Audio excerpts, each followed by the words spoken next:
Bonsoir à tous et bienvenue à cette édition du Dialogue avec.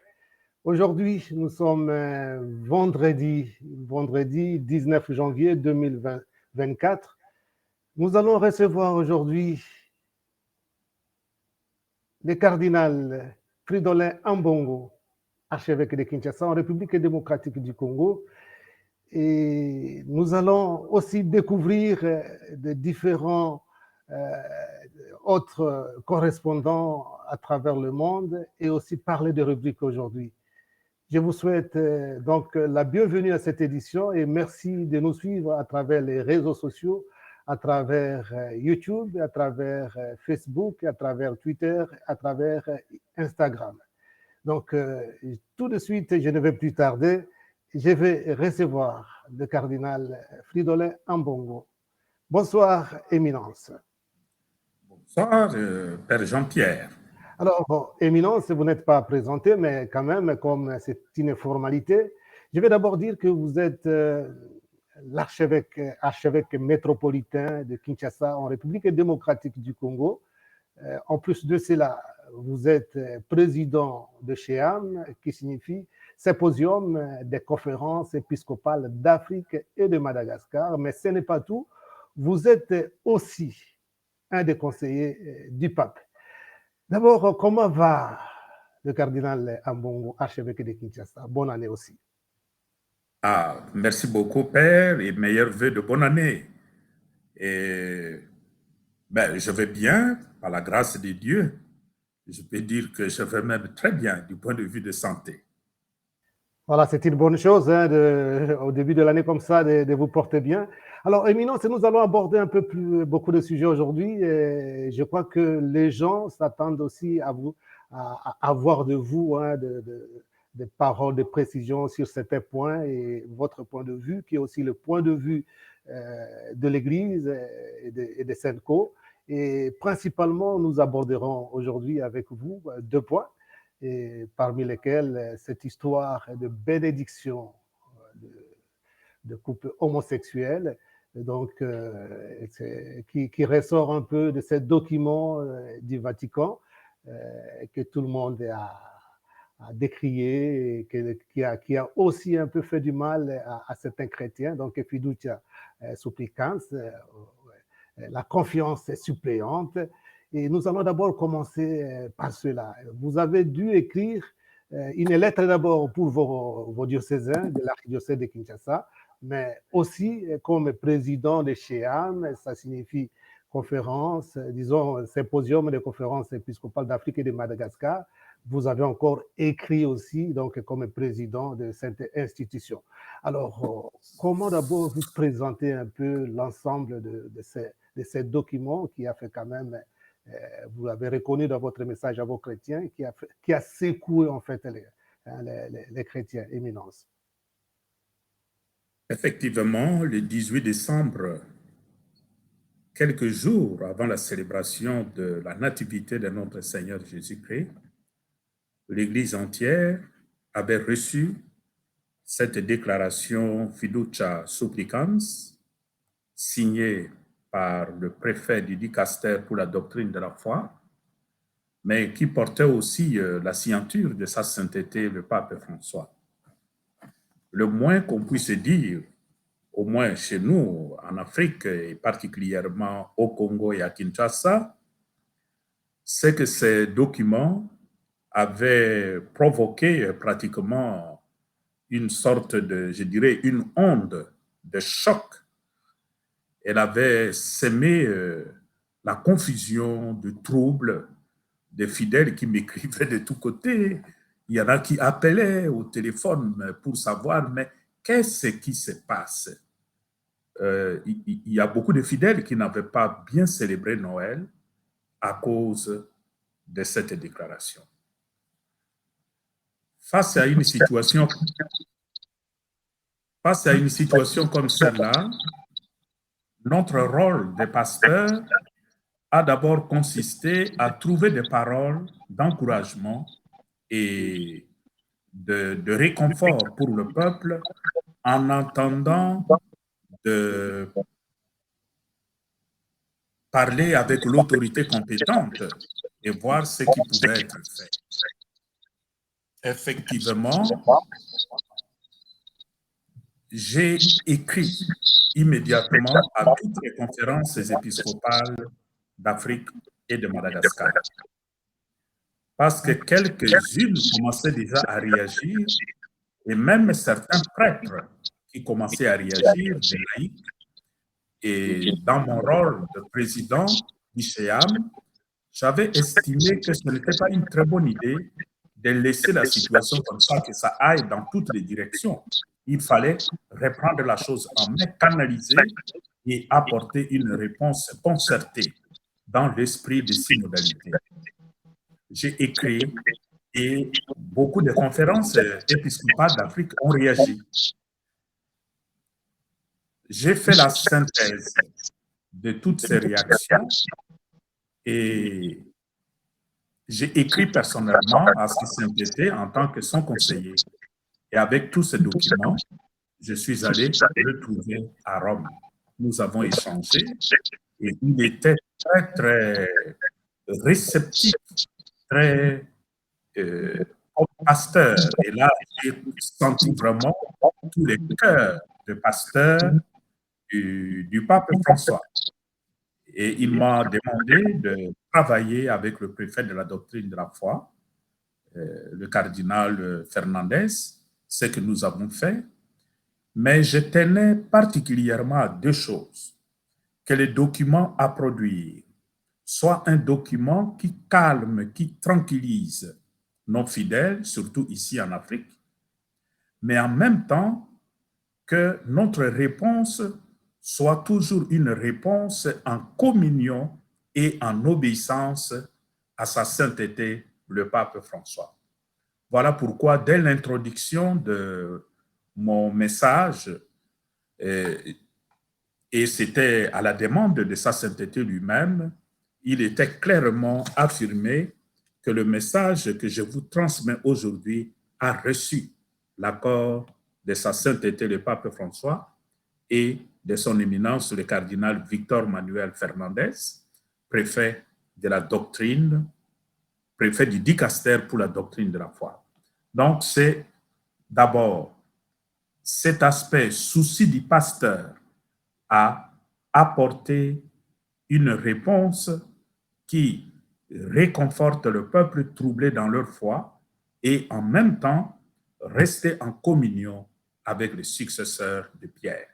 Ce qui a été fait, et je dois dire que depuis la publication de ces documents, il y a vraiment accalmie dans le continent africain, parce qu'il y a beaucoup de conférences qui m'écrivent, il y a beaucoup de prêtres, même des laïcs qui écrivent de partout pour saluer cette initiative. Voilà, un peu de façon ramassée, c'est la situation actuelle. Voilà, merci beaucoup, Éminence. Mais dans votre message, comme président d'ICHEAM, vous avez aussi souligné le fait qu'il y a quand même certains diocèses ou certaines conférences même qui demandent qu'il y ait un peu plus de temps pour l'approfondissement de cette déclaration. Cela signifie qu'il y a encore un peu plus d'ouverture pour ne pas être ferme dans la position, c'est ça? Effectivement, quand nous faisons la synthèse de la réaction des conférences épiscopales d'Afrique, cela ne supprime pas la responsabilité personnelle de chaque évêque dans son diocèse. Nous avons donné des orientations en accord avec le pape François, mais chaque évêque dans son diocèse reste libre d'appliquer l'orientation qu'il estime la plus adaptée au contexte de son diocèse. Et c'est cette flexibilité qui fait qu'aujourd'hui, chaque évêque est renvoyé à sa propre responsabilité. Alors, Éminence, une question quand même que certains se posent, qu'on m'a fait parvenir aussi, c'est si par exemple un prêtre donnait quand même cette bénédiction, quel sera son sort du point de vue canonique ou du point de vue pastoral? Un prêtre n'a pas autorité à aller contre ce que son évêque dans son diocèse a pris comme disposition pastorale pour l'ensemble de son diocèse.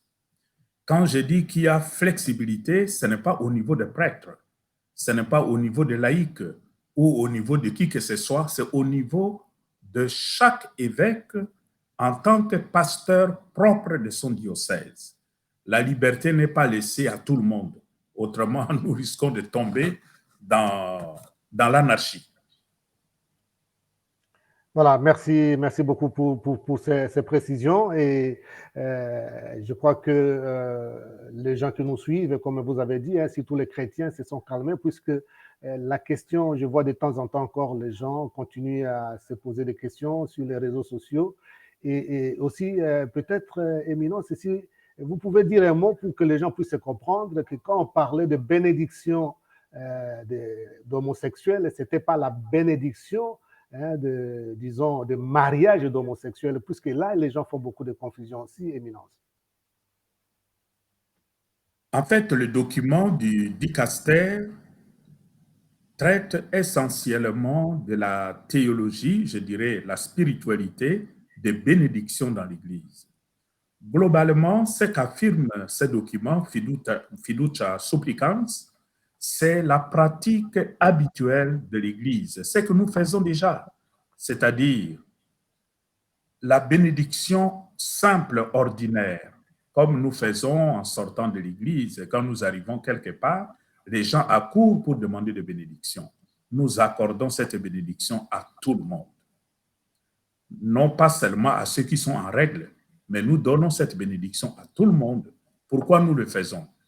C'est simplement avec espérance que la grâce de la bénédiction reçue puisse aider la personne, puisse réconforter la personne dans son corps et dans son âme afin d'aller de l'avant, c'est-à-dire se convertir et changer de choses qui n'allaient pas.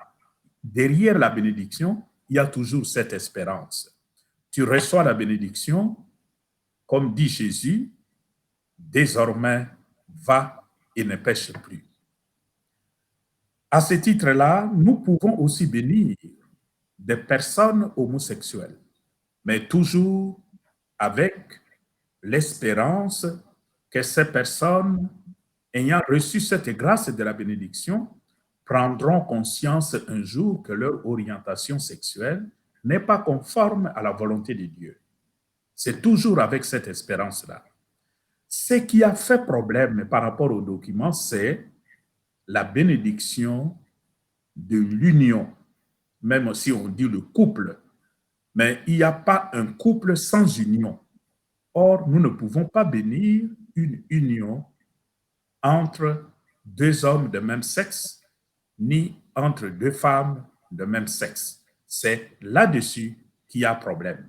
La bénédiction de l'union, même si on dit le couple, mais c'est la bénédiction de l'union qui fait problème. Et ça, pour l'Église d'Afrique, il n'est pas question de bénir cette union homosexuelle ou ce couple homosexuel. Merci beaucoup, Éminence, pour ces précisions. Dans notre programme des dialogues avec, nous avons certaines rubriques. Nous allons vous laisser le temps un peu de vous reposer avant de changer peut-être aussi de sujet. Nous allons en ce moment suivre avec vous, Éminence, la pensée du jour avec Madame Patricia Temoun. Madame Patricia, à vous la parole. La pensée du jour, c'est quoi aujourd'hui? Alors, bonsoir Padre Jean-Pierre, bonsoir Éminence.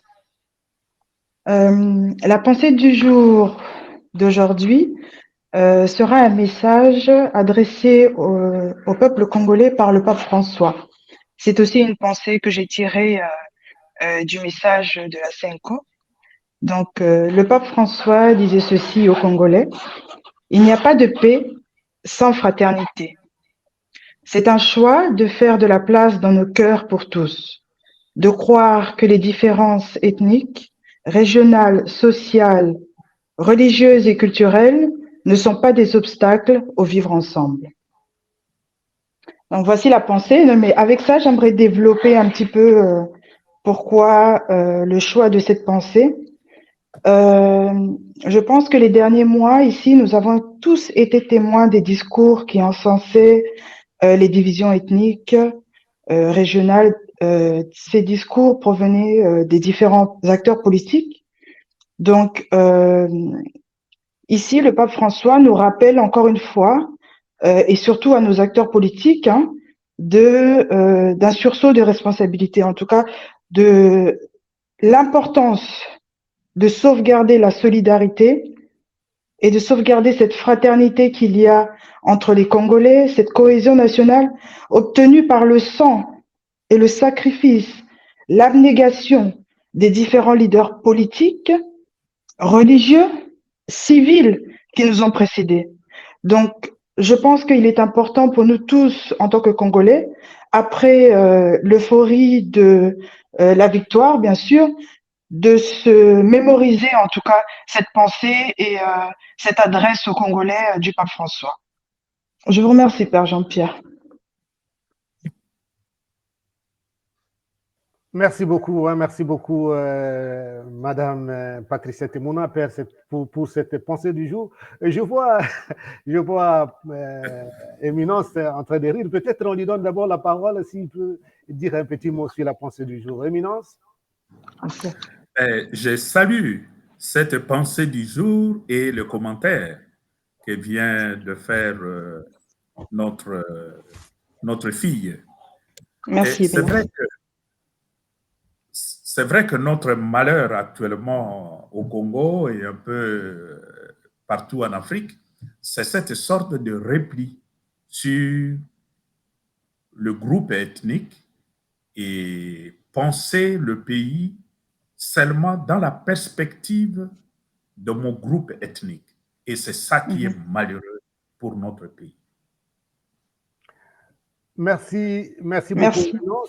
Merci beaucoup, Éminence. Je profite aussi pour saluer ceux qui nous suivent à travers Radio Maria en République démocratique du Congo. Radio Maria qui retransmet ses dialogues avec le cardinal Fridolin Ambongo, archevêque de Kinshasa. Alors, Éminence, nous allons essayer de changer de sujet.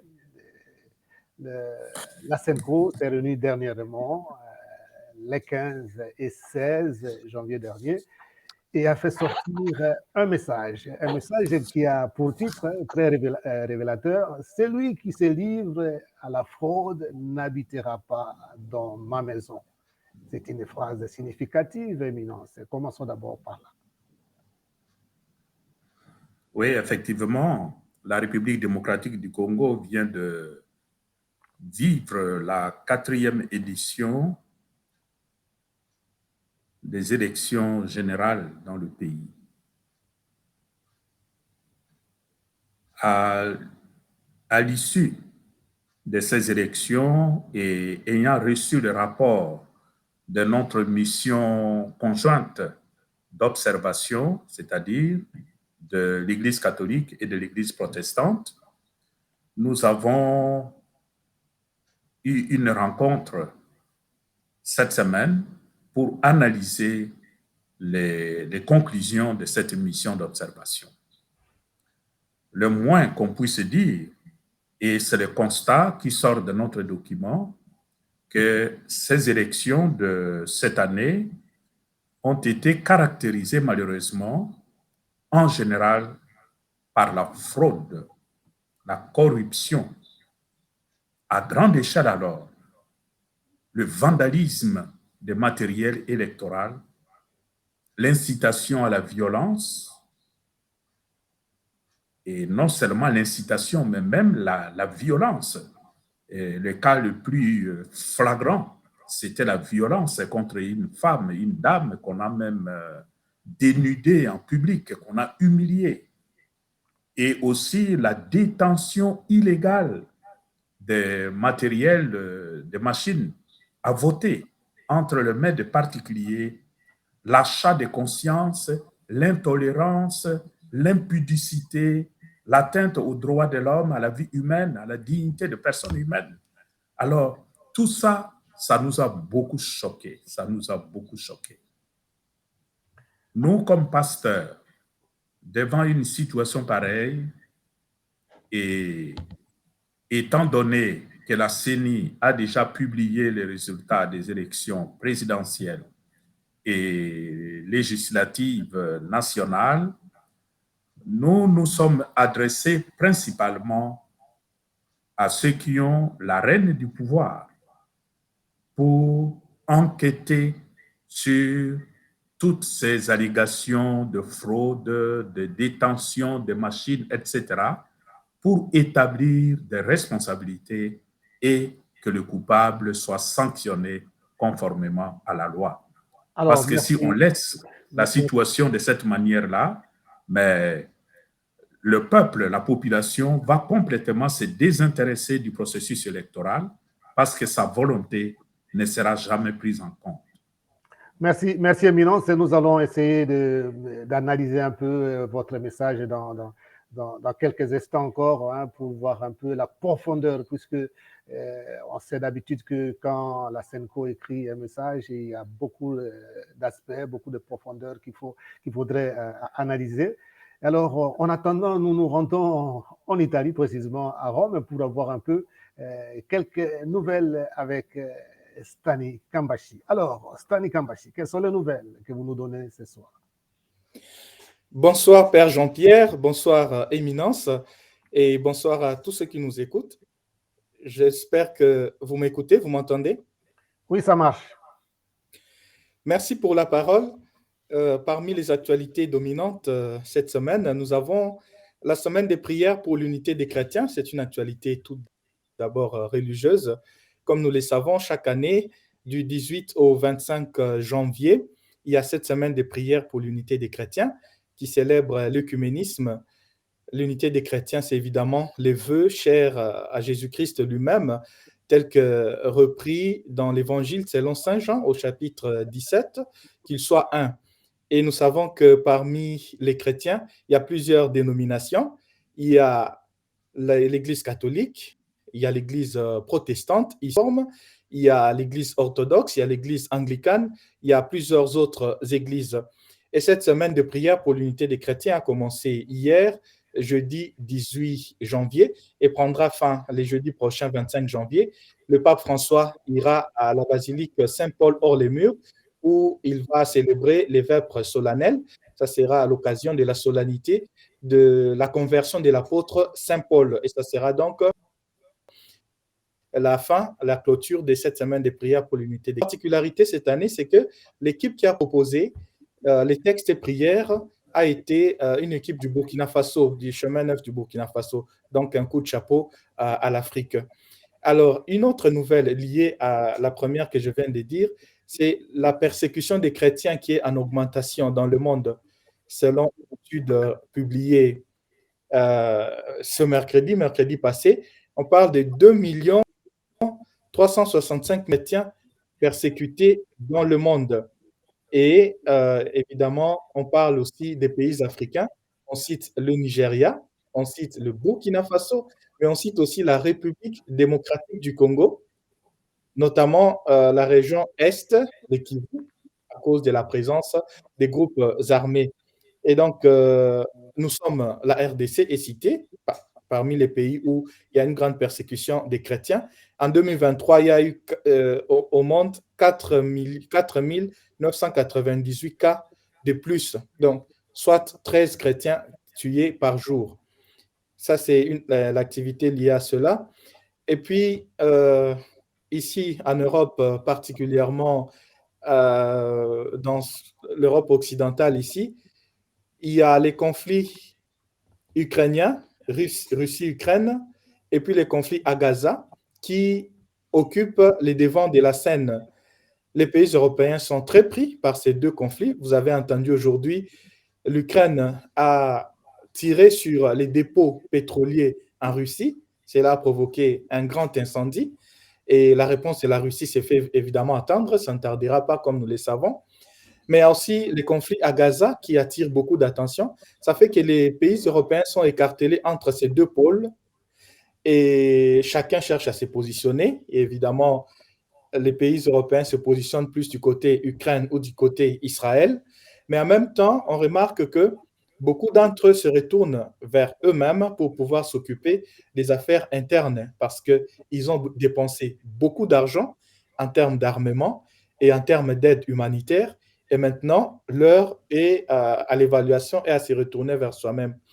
Mais une autre analyse est que ces deux conflits ont permis de réduire la pression qui était exercée sur les pays du Sahel, par exemple les Burkina Faso, les Mali et les Niger qui ont connu des coups d'État. Et donc l'attention étant tournée ailleurs, ces pays africains commencent à pouvoir s'organiser eux-mêmes.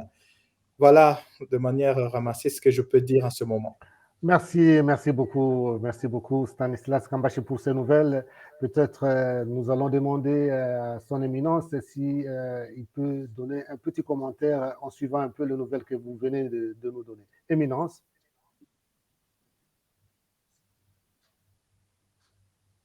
Par rapport à notre document de l'épiscopat qui vient de sortir, ce que je disais tout de suite, nous avons pensé que dans le contexte actuel de notre pays, ce que l'Église peut faire, c'est d'abord attirer l'attention de la communauté nationale et internationale sur l'exigence d'une formation aux valeurs.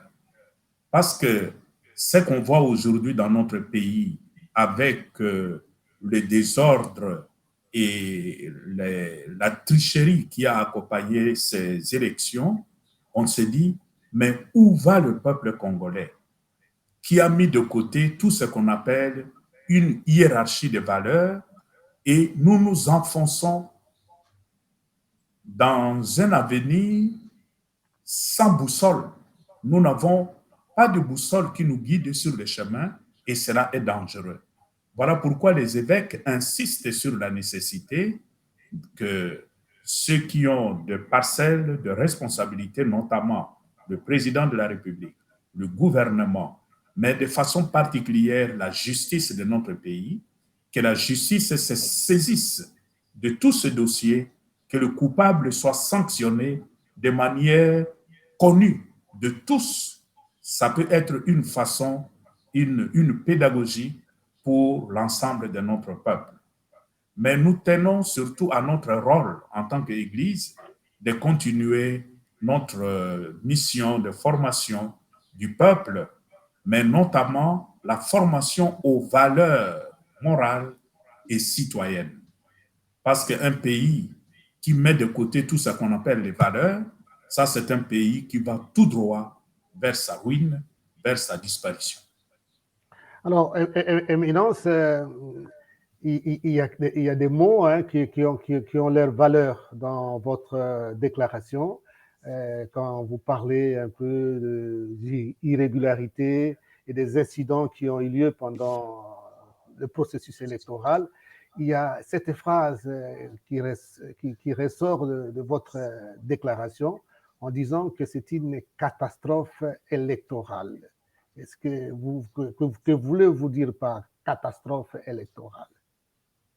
Effectivement, c'est une catastrophe électorale parce que, comme je l'ai dit tout de suite, nous avons eu des preuves à partir de l'observation électorale et même en dehors des lieux où nos observateurs étaient présents, la population a été témoin de fraude, de corruption. Aujourd'hui, les tenants, les acteurs même de cette fraude, c'est eux-mêmes qui parlent. Et c'est révoltant quand on entend ça. Quand quelqu'un dit « j'avais reçu la machine, c'est elle qui m'avait donné la machine pour aller voter chez moi à la maison ». Mais alors on se demande, mais dans quel pays nous sommes? Ceux qui ont reçu de l'argent pour bourrer des urnes, etc., c'est une vraie catastrophe. Et la question que nous nous posons, c'est toute la question de la légitimité de ceux qui seront proclamés. D'ailleurs, le mot qu'on utilise aujourd'hui, que On ne dit plus ceux qui seront élus, mais ceux qui seront nommés. Et quand on arrive à cette expression, c'est dire qu'il y a une crise de confiance dans notre système électoral, notamment organisé par la CENI. Il y a une crise de confiance. Voilà. Alors, vous parlez des crises de confiance, évidemment, mais il y a aussi une phrase qui a son pesant d'or, c'est que la CENI a organisé les élections par défi.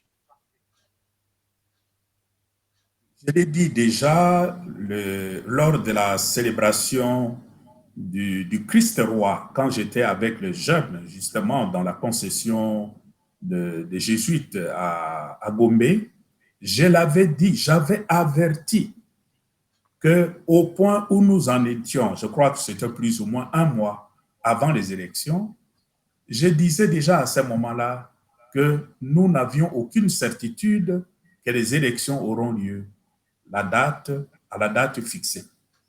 Et quand bien même les élections auront lieu, nous n'avons aucune garantie que les élections se passeront dans de meilleures conditions. Pour la simple raison que nous avions le rapport de notre mission d'observation qui disait que la CENI n'était pas prête. La CENI n'avait pas déployé de matériel. Et la CENI a fini par le reconnaître, même une semaine avant les élections, que le matériel était à Kinshasa, où certains matériels étaient encore en route et qu'elle avait des difficultés à les acheminer sur les lieux attendus. Et c'est ce que nous avons vécu. Donc la CENI savait qu'elle n'était pas prête, au lieu d'avoir cette humilité en disant, mais accordez-moi une semaine, accordez-moi 2 semaines, même un mois, mais la CENI est allée aux élections par défi. Et le résultat, c'est ce que nous déplorons aujourd'hui. Alors, il ressort aussi du rapport de la mission d'observation, hein, disons, électorale de Senco et aussi de l'Église du Christ au Congo, hein, qu'il y a eu cette histoire de duplication de vote. Et dans votre message, vous avez précisé même 3706 bureaux de vote dupliqués. C'est beaucoup, Excellence. Ben, c'est ça justement qui nous fait dire que ces élections ont été une catastrophe. Nous savons déjà longtemps avant les élections que quand la CENI a commandé des matériels électoraux, notamment les machines, la CENI avait commandé, je crois, au moins 700 machines en plus.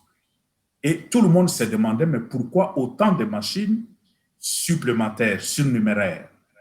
Mais aujourd'hui, nous comprenons que ces machines supplémentaires étaient destinées justement à être distribuées comme nous en avons aujourd'hui les preuves. Il y a la duplication des bureaux de vote et notre observation, notre mission d'observation avait signalé ça à la CENI. Mais la CENI n'a pas corrigé, n'a pas voulu corriger. Donc, on voit que la responsabilité de ce désordre, cette catastrophe électorale, incombe principalement à la CENI. Alors, Éminence, il y a une chose qui est vraie, ça relève aussi même de votre formation académique et intellectuelle. Quand on regarde un peu ce qui s'est passé, quand on lit un peu le message que vous avez écrit, c'est vrai cette affirmation, hein, qui ressort de votre message, hein, que la nation ne peut pas se construire dans le mépris des valeurs morales. Il y en a suffisamment dans votre pays, selon vous? C'est la réalité que nous vivons malheureusement depuis quelques décennies, cette sorte de renversement des valeurs. Et plus nous avançons, plus cette réalité prend une proportion inquiétante. Aujourd'hui, dans notre pays, malheureusement, l'être humain n'a plus aucune considération. Tout le monde se rue sur le métier politique. C'est le seul métier qui compte au Congo. Mais pourquoi tout le monde s'est rue sur le métier politique? Parce que dans la compréhension générale, attestée par des faits concrets, le métier du politicien, c'est le métier qui ne demande aucune préparation intellectuelle, morale. Il suffit d'être là et l'argent tombe seulement dans la poche. Parce que c'est eux qui ont la gestion du pays, mais ils comprennent leur rôle non pas comme un service à rendre à une population, mais comme l'occasion de se partager le gâteau, le butin. Et avec ça, ils croient qu'ils sont devenus les hommes les plus forts, les plus puissants, les plus riches.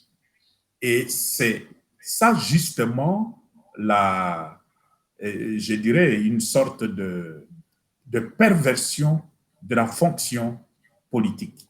La fonction politique au Congo est complètement pervertie et a perdu de sa noblesse parce que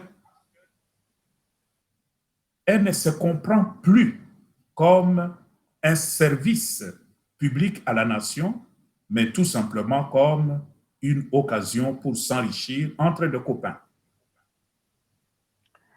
Alors, Éminence, dans votre message, il y a quand même une phrase qui a aussi un grand sens quand on connaît un peu la position des évêques. Vous promettez au président que vous lui apporterez votre contribution. Donc, c'est une façon claire quand même aussi pour reconnaître sa réélection, disons par la conférence épiscopale. C'est vrai, mais il faut lire ça en relation avec les dernières élections. Lors des dernières élections, il y avait eu des élections, il y avait eu un gagnant, mais les gagnants n'avaient pas été proclamés, quelqu'un d'autre avait été proclamé. Malgré cela, nous avions promis à celui qui était le président de fait que nous allions l'accompagner le mieux que nous pouvons dans le service à rendre à la nation. Nous sommes aujourd'hui devant cette situation.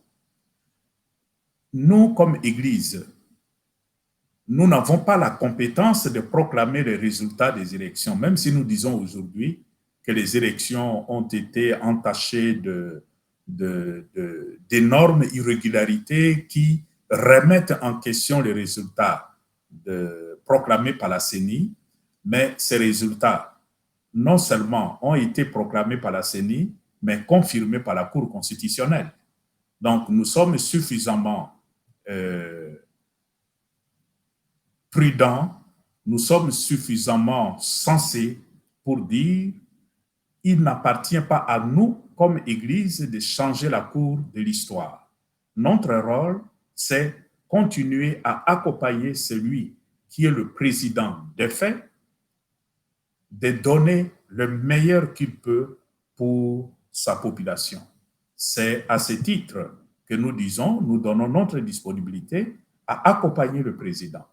Parce que nous avons beaucoup de domaines de collaboration avec l'État, avec le président, notamment dans les domaines de l'éducation, dans les domaines de la santé, dans les domaines de l'accompagnement de notre peuple. C'est un domaine de collaboration.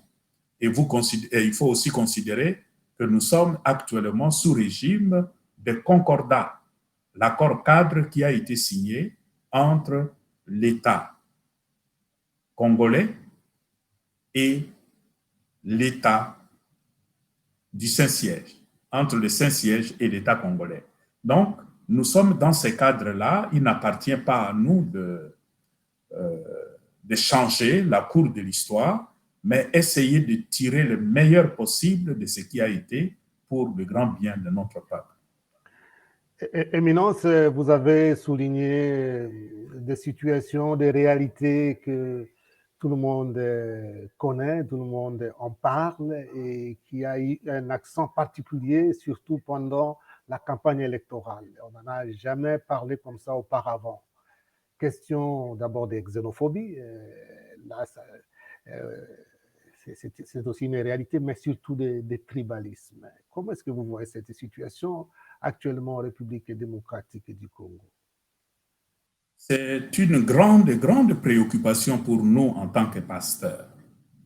Parce que la compréhension que nous avons du rôle de la politique dans une société, c'est essentiellement travailler pour amener des gens aux opinions différentes à vivre ensemble, à travailler ensemble. Mais ce que nous constatons chez nous, pendant la campagne électorale, de façon particulière, faire campagne chez nous n'est plus ce qui se voit ailleurs, où chaque candidat vient avec son programme, il expose son programme et il essaie d'adhérer, de faire adhérer la population à sa vision et à son programme. Chez nous, tous les partis politiques, il n'y avait aucun qui avait un programme. L'unique programme qu'ils avaient, c'était quoi? S'attaquer aux personnes. Et en jouant sur les fibres ethniques, régionales et parfois même un peu raciales. Et là, c'est vraiment malheureux pour notre pays. Nous avons entendu de grands responsables qui remettent en question la nationalité des tels et on se demande, est-ce que c'est ça le programme politique que le peuple a besoin d'entendre pendant une campagne électorale? Cette situation, peut-être le politicien ne mesure pas suffisamment les conséquences sur notre vivre ensemble, mais il y a de petits peuples qui n'ont peut-être pas assez de culture de vivre ensemble, qui s'engouffrent là-dedans et qui commencent à s'attaquer aux autres. Les conflits que nous vivons actuellement à l'Est commencent à prendre cette dimension. Ce que nous vivons tout près de Kinshasa, ici, dans le Kwamouth, donc on a parlé de conflits entre les Téké et les Yaka, mais en réalité, ça n'avait rien à voir avec ça. C'était le politicien qui voulait opposer les deux peuples pour asseoir leur influence sur des communautés. Et si la politique va continuer de cette manière dans notre pays, je crains énormément que l'éclatement de notre pays est déjà programmé. Je prie pour qu'on n'en arrive pas à ça. Éminence, il y a l'investiture du nouveau président. C'est samedi, 20 janvier. La SENCO sera-t-elle présente ou représentée dans ces cérémonies? Naturellement, c'est une cérémonie d'un chef d'État. La SENCO, en tant que SENCO, sera représentée. Et la SENCO a toujours été représentée à toutes les cérémonies de prestation de serment des chefs d'État. Alors, Éminence, la SENCO est toujours intervenue durant toutes les 4 phases des élections, en 2006, en 2011, en 2018 et en 2023. Et la voix de SENCO, c'est toujours, disons, pour s'en prendre, peut-être pas le mot, mais c'est pour dire que les élections ne sont pas bien organisées, comme on pourra citer le cardinal Mosengo, votre prédécesseur, qui avait parlé que les résultats ne représentaient ni la justice, ni la réalité, donc je ne cite pas de manière exacte. Et que pensez-vous des gens qui disent que ça devient un peu l'habitude de la SENCO de contester toujours les résultats des élections? Et jusqu'à quand aussi, ça c'est une sous-question, jusqu'à quand la SENCO sera finalement contente des résultats des élections? Nous avons aussi entendu cette critique-là, ces reproches que certains font à la SENCO. Mais je crois qu'il faut plutôt renverser la question. La question qui se pose, ce n'est pas que la SENCO a pris goût à faire des critiques chaque fois qu'il y a les élections, mais c'est le comportement d'un peuple qui s'habituent à des comportements, à des situations morales qui sont complètement renversées. C'est-à-dire un peuple, à force de vivre des tricheries, à chaque fois qu'il y a des élections, le peuple a fini par se convaincre que c'est la SENCO qui est toujours critique, même si les choses vont très bien. La vérité, c'est quoi? La vérité, c'est que les élections qui viennent de se passer, pour nous, c'est la 4e édition. Si nous faisons une hiérarchie de valeurs, nous constatons que les meilleures élections, c'était les élections de 2006. Et au fur et à mesure qu'on avance, les choses se dégradent, les choses deviennent pires. Et les pires de ces quatre élections, ce sont les élections de cette année. Donc, on ne peut pas faire des reproches à la SENCO d'être critique, mais le vrai problème, c'est que le peuple continue à s'enfoncer dans le mépris des valeurs. Et la SENCO, devant une situation pareille, ne peut pas se taire. La situation ne s'améliore pas. La situation se dégrade. À chaque session d'élection au Congo, la situation se dégrade.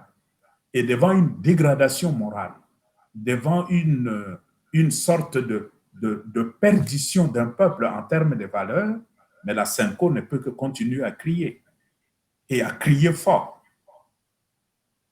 Alors, Éminence, les gens diront peut-être que j'ai été trop mou, trop bon avec vous si je ne posais pas cette question de dire, disons, si je ne faisais pas parvenir ce qu'ils pensent, que le cardinal Ambongo est trop politique.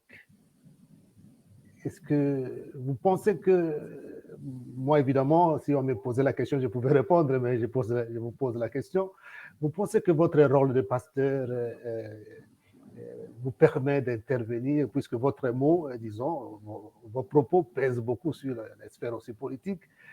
Vous pensez que votre rôle de pasteur, c'est aussi de dire des vérités sur les choses politiques? Éminence. Moi, ça me fait toujours rire quand les gens disent que le cardinal Ambongo est très politique, il s'occupe trop de la politique. Et je peux même vous dire, quand Fiducia Supplicans est sorti, et nous n'avions pas encore fini notre concertation, naturellement, je ne pouvais rien dire. Il y en a qui s'amusaient à dire, mais pourquoi le cardinal ne parle pas? Si c'était la politique, il allait parler.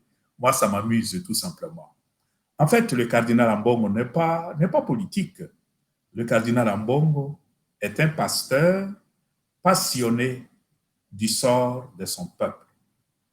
Et aussi longtemps que son peuple sera maltraité, aussi longtemps que son peuple continuera à souffrir, que des gens ou un groupe de nos concitoyens, avec le soutien des gens de l'extérieur, ne prendront pas au sérieux l'intérêt de ce peuple, le bien de ce peuple, le pasteur continuera à parler. Si on appelle ça être très politique, ben, je suis politique. Mais mon rôle n'est pas ça. Mon rôle, c'est la passion pour mon peuple. Et vous ne vous fatiguerez pas de parler? Tant que mon peuple souffrira, je ne me fatiguerai jamais jusqu'au jour où je quitterai ce monde pour retourner auprès de mon Père. Mais tant que j'aurai l'énergie de faire mon travail, je le ferai, à moins que le sort de mon peuple puisse s'améliorer. Merci beaucoup, Éminence. Moi, personnellement, je sais, puisque je vous connais bien, que vous n'avez pas peur de parler. Vous ne pouvez pas ne pas parler. Et je crois que vous avez dit tout l'essentiel et que les gens, je crois que ne vont pas dire que je vous ai épargné certaines questions. Vous avez dit clairement ce que vous pensez et vous dites toujours ce que vous pensez. Une fois, je me rappelle, vous m'aviez dit tout ce que j'ai dit, même au téléphone, c'est tout ce que j'ai dit aussi publiquement. Merci pour cette franchise, Éminence. Je crois que Madame Patricia Tebboune, qui nous a présenté la pensée du jour aujourd'hui, a probablement une question à poser à l'éminence. Je lui donne l'opportunité de poser la question à vous, éminence. Rebonsoir, Éminence. Est-ce que vous m'entendez? Oui, ça va, Je ça va. vous entends très bien. Bonsoir. Merci. Alors, ma question est celle-ci. La Cour constitutionnelle a rejeté les requêtes d'annulation et déclaré que les irrégularités constatées par les opposants, mais aussi par la CENCO, ne pouvaient pas changer l'ordre d'arrivée du candidat, en fait, du candidat gagnant. Est-ce que la CENCO peut-elle, pour les prochaines élections, se proposer en tant que formateur de par son expérience, mais aussi proposer des sortes de réformes qui nous feraient améliorer en fait ce processus électoral, puisque vous avez noté tout à l'heure que nous allons en dégradation. Nous n'allons pas en nous améliorant, nous allons en dégradation. Mais est-ce que la CENCO peut-elle proposer des réformes plutôt que de donner un constat après les élections? Est-ce qu'elle est habilitée d'abord à faire cela? C'est ça ma question. C'est une très bonne question. En réalité, la CENCO a toujours accompagné notre pays, notamment sur le plan du processus électoral. Parce que le processus électoral, ce n'est pas seulement pendant les élections, mais la CENCO a tout un programme appelé éducation civique et électorale. Nous avons accompagné le peuple les années qui précèdent les élections. Parfois 2 ans avant, 3 ans avant, nous avons un programme pour accompagner le peuple. Et aussitôt les élections terminées maintenant, nous allons continuer avec notre programme d'éducation civique et électorale. Dans la perspective de ce travail, nous faisons parfois de propositions au gouvernement et à l'Assemblée nationale. Il y a certaines propositions qu'ils accueillent, d'autres propositions qu'ils n'accueillent pas pour des raisons politiques. Mais nous le faisons, nous faisons des propositions. Certaines propositions ont même été retenues dans la loi de la CENI dernièrement. Nous le faisons. Et nous allons continuer à le faire parce que nous croyons que c'est pour le grand bien de notre pays. Et la démocratie, c'est un processus qui doit toujours s'améliorer. Voilà pourquoi nous n'allons jamais nous fatiguer d'accompagner notre peuple. Merci beaucoup, Éminence.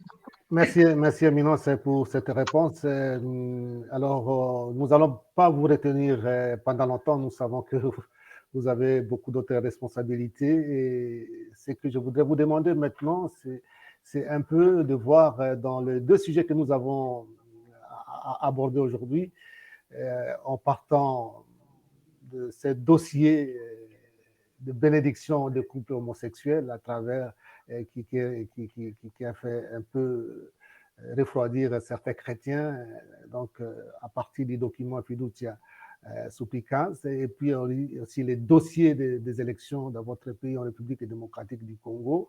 Si vous mettez un peu les 2 dossiers ensemble, si je peux dire comme ça, quel peut être votre mot de la fin, Éminence?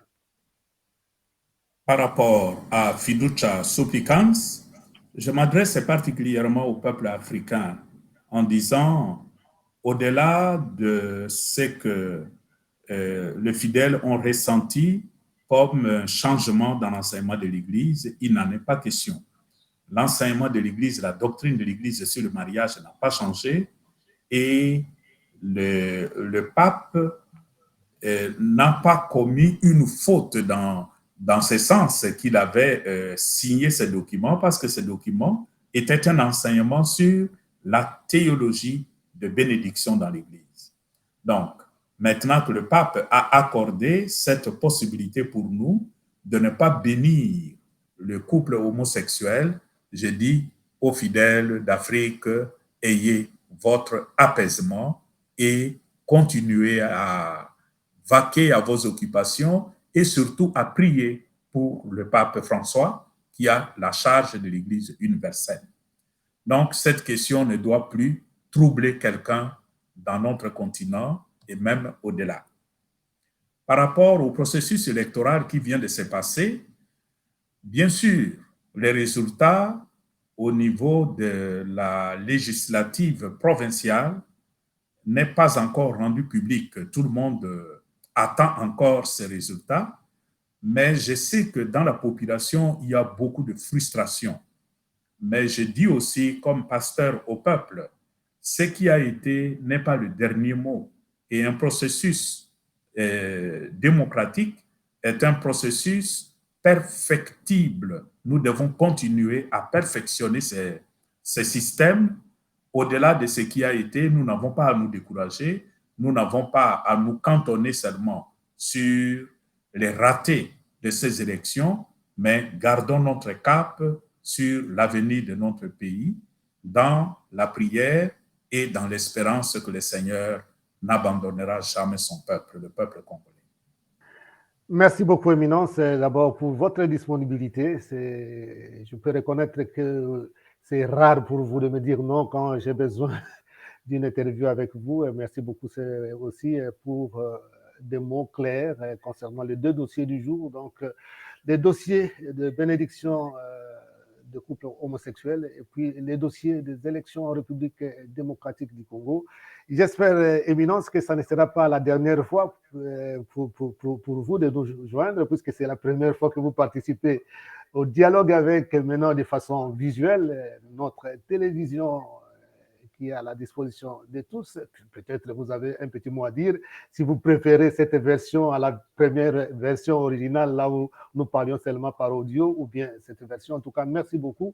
Et je pense aussi un grand merci à tous ceux qui nous ont suivis à travers les réseaux sociaux, à travers aussi, comme j'avais dit, Radio Maria en République démocratique du Congo, qui retransmet l'audio de ce dialogue avec, en direct.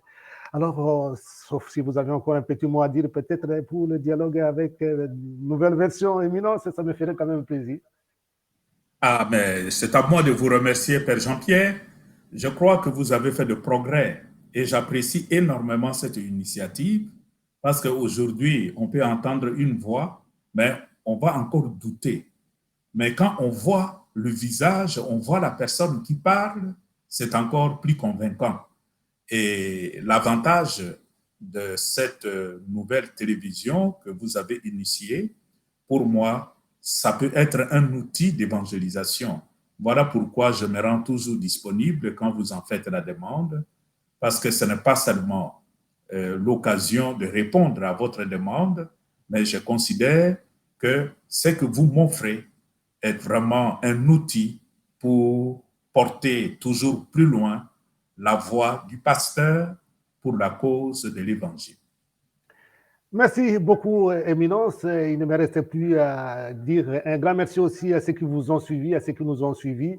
Et alors, nous allons nous retrouver prochainement. Vous allez retrouver cette émission demain, samedi, à partir de 14h pour la rediffusion. Et puis alors, la nouvelle édition, ça sera le mardi à 20h30. Et nous vous présenterons encore nos rubriques et puis aussi un nouveau ou une nouvelle invitée pour votre plaisir. Encore une fois, Tata Cardinal, merci pour votre disponibilité. Et aussi, nous allons nous retrouver très prochainement. Nous vous souhaitons une bonne soirée pour ceux qui nous suivent dans le même fuseau horaire que nous. Et puis alors, bonne journée pour les autres et bonne nuit aussi pour d'autres encore. Au revoir et à très bientôt. Nous nous retrouvons très bientôt.